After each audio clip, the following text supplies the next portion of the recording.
You know, last week, Martin Shkreli managed to make the entire United States angry by buying the rights to a generic drug and then raising the price by over 5,000% overnight. What Shkreli did is deplorable, but he didn't invent that scheme. That's how Big Pharma has been operating for decades. For more on this, let's check in with Howard Nations. Howard, what Martin Shkreli did last week, they now say, okay, well, we're going to change it back or we're going to lower the price. We still haven't seen that, but that's because this is not a Martin Shkreli scheme. This guy did not invent this. He's not the first person to ever try to do this. And yes, it's a horrible action, but we're seeing the pharmaceutical industry do this on a phenomenal scale. And I guess the latest target that they're going after is generic drugs, which are, right, always cheaper, always the go-to drugs for most people. And now pharmaceutical industry is trying to do the same thing to get more bang out of their buck. What's happening with the generic industry? Well, as you know, generics are the byproduct of brand name drugs. The pharmaceutical industry gets a 20-year patent on their brand name drugs and the exclusive rights to manufacture it. When a generic comes out after that 20-year period, this is important. They have to have the same ingredients as the brand name drug. So there's no research and development cost to generics, and they can sell at a much lower price. So think about that. Ask your doctor for generic drugs. They have to have the same ingredients, but doctors play along with the pharmaceutical companies and prescribe the brand names ad infinitum. So why are the generic prices rising as they are? As you say, the pharmaceutical industry has new schemes. They're buying generics, they're controlling the distribution, they're raising prices, and they're increasing their profits. The poster child for this is Martin Shkreli that you just mentioned. He's a 32-year-old former hedge fund manager who started Turing Pharmaceuticals when he bought Daraprim, which is a drug that fights parasitic infections in babies and AIDS and cancer patients. It sold for $13.50 a pill.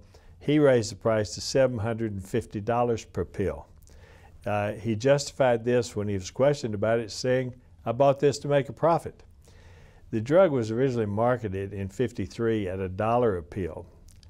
Turing raised the price. He controlled the distribution. The prescriptions were at 12,700 per year in 2010. They've dropped to 8,800 now after he raised the price. Turing has now said, yeah, I'll drop the price, but it's because he yielded to public pressure and boycotting. It's not because the FDA did anything. It's not because Congress did anything. It's because the public got on him about it. We see this all the time in the pharmaceutical industry. He's not by himself. So what we've seen right now is we have the big pharmaceutical companies. They're coming in, and maybe it's not the big pharmaceutical companies. Maybe it's just a larger generic company coming in, consolidating these generic drug companies, raising prices. We've seen this across the board. That's what Martin Shkreli was hoping to do before the public caught on.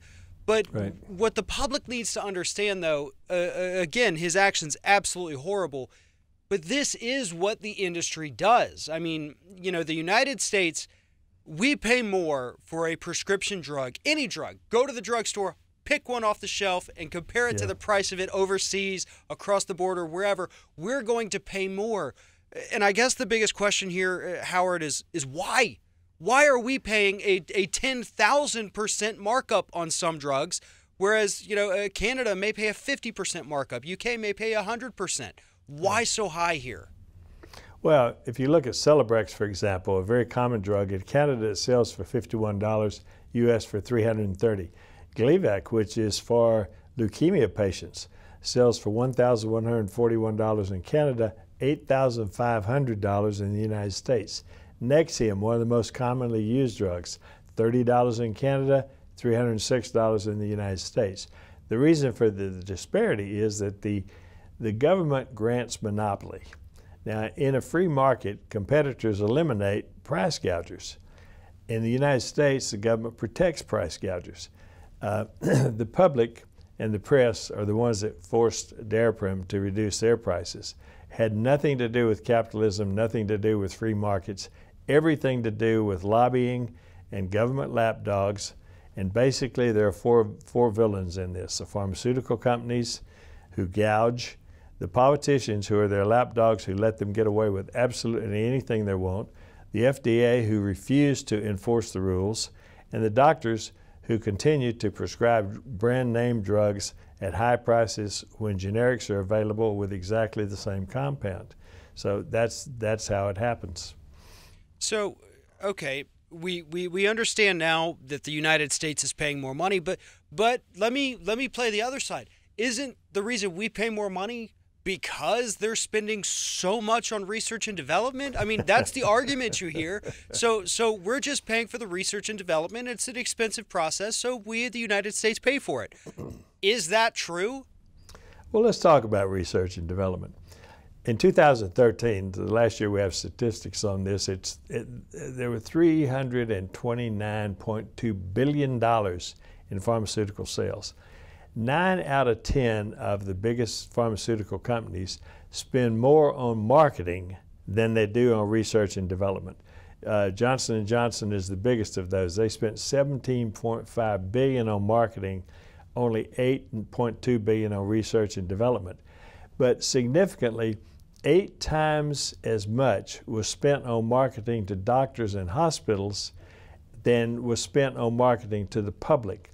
They spent $3 billion marketing to consumers, $24 billion marketing to doctors and to hospitals. The United States is the only country that allows direct consumer marketing and does not regulate drug prices. People have to understand that many doctors make very big money directly off of the pharmaceutical companies. And the lie is so huge about research and development because they're not researching to cure. They're researching with the express target of increased profits. So, Howard, what's the FDA's role in all of this? I mean, I know they're supposed to be testing these drugs, making sure they're safe, making sure Big Pharma is on the up and up. But, you know, when it comes to prices or what they're actually creating, they don't really have any kind of role in that, do they? No, they really don't. And the fact is that the industry is self-regulated when it comes to honesty and when it comes to their testing. And the profits are so large that they don't hesitate to engage in deceptive promotion. They don't do adequate warning. They have inadequate disclosures of side effects. They do fake studies. They hide regular study results. They market with known defects. There are 100,000 deaths a year that are attributed to adverse effects of pharmaceuticals. The FDA does nothing to control them. The only controls they have are litigation, where lawyers sue, they prove the defects, they prove the deception, they settle cases with the victims, the government steps in and takes the information from the lawyers, and they impose billions of dollars in fines on the companies, but the companies make so much money, they just pay the fines and move on to the next one. The way this happens is we have government by lobbyists. The pharmaceutical industry leads all industries with $171 million in lobbying in 2013. They're the largest contributors to Congress and to all politicians, and they reap the biggest profits. Possibly the biggest taxpayer ripoff in lobbying history, the Medicare scam. It started with the Bush administration, who had Thomas Scully as the representative, the head of Medicare, representing the Congress, representing Medicare and negotiating with the Congress over the new pharmaceutical bill. He, in fact, instead of negotiating, he collaborated with Billy Tozan, who was the Congressional Committee chair, and they conspired to outlaw Medicare from negotiating with the drug manufacturers on the price of drugs. That is so outrageous, especially for Medicare, because Medicare is famous for how cheap they are with physicians and hospitals and laboratories, but they overpay exponentially for drugs. After the bill passed, Tozan immediately resigned from Congress and took at least 15 congressional staffers and officials who worked on the bill with him into lucrative jobs in Big Pharma. Tozun himself became head of Pharma and at $2 million a year. Now that's a pretty well-known story. It was covered on 60 Minutes. What's not so well known is that Tozun also stuck around and negotiated with Obama. He visited the White House 6 times as the president of Big Pharma and kept that no negotiation of drug prices principle as a part of Obamacare. Unbelievable. You know, that's what's so important about this story. I'm part of me is glad that Martin Shkreli came out and did this to the price of Daraprim last week, because it finally got the media to pay attention to something that you and I and everyone else on this show has been talking about for years, and that is the fact that Big Pharma is getting away with doing what Martin Shkreli did on a daily basis.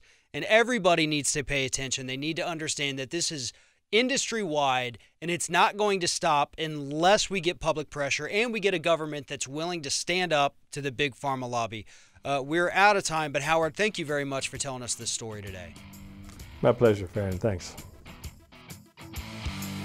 RingOfFireRadio.com. Honest, hard-hitting news, free from corporate influence. Your destination for progressive news, commentary, and interviews. RingOfFireRadio.com.